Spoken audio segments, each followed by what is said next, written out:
Grazie all'assessora alle pari opportunità del Comune di San Vito, grazie a tutta l'amministrazione comunale che ha raccolto la nostra proposta di far parte anche di questo progetto. Allora io ho il compito di presentare all'inizio un po' il programma di questa serata, e musica che ha come denominatore la donna e a lei dedicata. Questo è il filo conduttore del programma di concerto proposto dal nostro coro Ensemble Novecento in collaborazione con Irene D'Andrea, la nostra pianista. In ambito sacro, quindi adesso vi raccontiamo brevemente che cosa andremo ad ascoltare questa sera. Quindi è un programma che si compone sia di musica sacra che di musica profana che di pezzi solisti per il pianoforte. In ambito sacro, le composizioni proposte celebrano la figura femminile di Maria, madre della Chiesa e generatrice del Salvatore, attraverso le armonie contemporanee di Maurice Duruflé, che nel Tota Pulcra richiama l'antica monodia gregoriana dell'antifona al Magnificat, rivestendola di un tessuto neomodale. Un altro autore che eseguiremo questa sera è Javier Busto, con il Salve Regina, che mescola monodia, polifonia e cluster armonici, creando un'atmosfera suggestiva ed eterea. Le sonorità nordiche dell'Ave Maria in lingua estone del compositore Urmas Sisask sono caratterizzate, come tutta la sua musica, da una forza magica e primigenia, risultato della molteplicità di risorse alle quali l'autore ha avuto modo di attingere. Il dialogo con il pianoforte si manifesterà quindi nel Nigra Sum di Pablo Casals, un inno alla bellezza interiore, in quanto espressione di un amore profondo e spirituale, espresso dalla sposa nel Cantico dei Cantici. Per quanto riguarda il programma di musica profana, nel brano di Ola Ghielo vengono celebrate le liriche della poetessa Émile Brontë, quali canti di speranza che tracciano la strada da percorrere per lo spirito. Il poema There Will Be Rest di Sarah Teasdale, uno dei suoi ultimi componimenti, diventa piece corale ad opera del compositore Sir Randall Stroop, tra i più amati ed eseguiti nel panorama corale contemporaneo. Il brano, che sentiremo, enfatizza quel desiderio di pace interiore che Teasdale, già provata da un matrimonio infelice e dalla prematura scomparsa del suo amico e corteggiatore Minksday, intravede al termine della propria vita terrena. Nella quinta e più famosa Chanson de Rose, infine, Morten Lauridsen musica un testo del poeta Rainer Maria Rilke, il cui tema è quello della regina dei fiori, la rosa, come simbolo di fragilità e al tempo stesso di tenacia, identificando in essa la figura della donna in ogni sua sfaccettatura. Questo per quanto riguarda la parte corale, sia accompagnata che solista. A far da collante tra le varie opere in questo percorso musicale al femminile vi sono alcune pagine pianistiche di Mel Bonis, al secolo Melanie Hélène Bonis, perfetto, compositrice francese di fine Ottocento, che lottò contro le convenzioni dell'epoca per affermarsi nel mondo della musica. Per il concerto si propongono 4 brani, composti in diversi periodi della vita. Il Preludio, opera 10, è una delle prime composizioni per pianoforte solo. Opera 23 è una dolce ninna nanna dedicata alla figlioletta Jeanne, nata dal matrimonio imposto da Bonis dai genitori con Albert Domange. Desdemona, opera 101, è un brano dedicato alla protagonista femminile della tragedia shakespeariana Otello. La composizione rientra in una serie di brani scritti per onorare alcune figure femminili leggendarie. Desdemona fu uccisa da Otello, convinto ingiustamente del tradimento della donna. E per concludere, Al Crepuscolo, opera 111, è un brano accompagnato dalla dedica alla mia piccola amica Madeleine. Madeleine è in realtà la figlia, mai riconosciuta legalmente, di Bonis e Amédée, giovane amore mai dimenticato e rincontrato anni dopo il matrimonio con Domange. La storia di Melanie Bonis è quella di una donna che non si è arresa alle difficoltà, sia sul piano personale che musicale. A conclusione di questo viaggio musicale viene proposto, nell'arrangiamento corale di Alessandro Cadario, un brano tra i più conosciuti nel panorama cantautorale italiano, reso celebre dalla voce di Mia Martini, Almeno tu nell'universo. Una poesia d'amore dedicata a quel tu che in un mondo di gente strana, matta, resa tale dalla solitudine e dalla mancanza di un punto fisso, si dimostra diversa e riesce a rendere migliore anche chi le sta vicino. Una luce che illumina e rischiara, un sole che splende per me soltanto come un diamante in mezzo al cuore. Questo è il programma che presenteremo questa sera, che potete anche seguire dei programmi di sala che immagino avrete preso all'ingresso, e adesso è il momento di lasciare spazio alla musica e di goderci insomma questo viaggio. Grazie.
Salve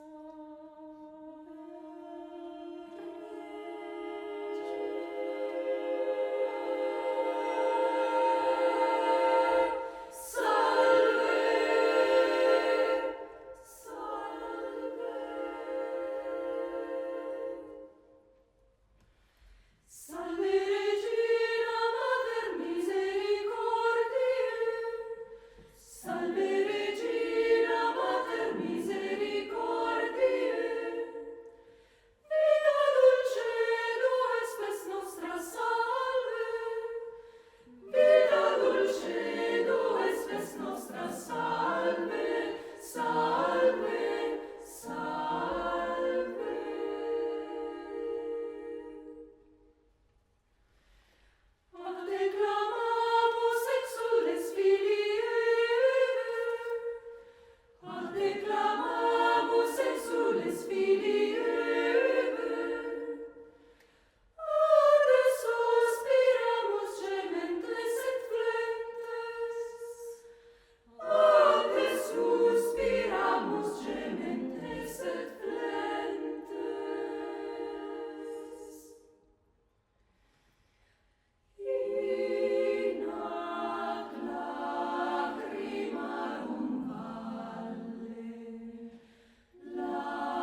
capito.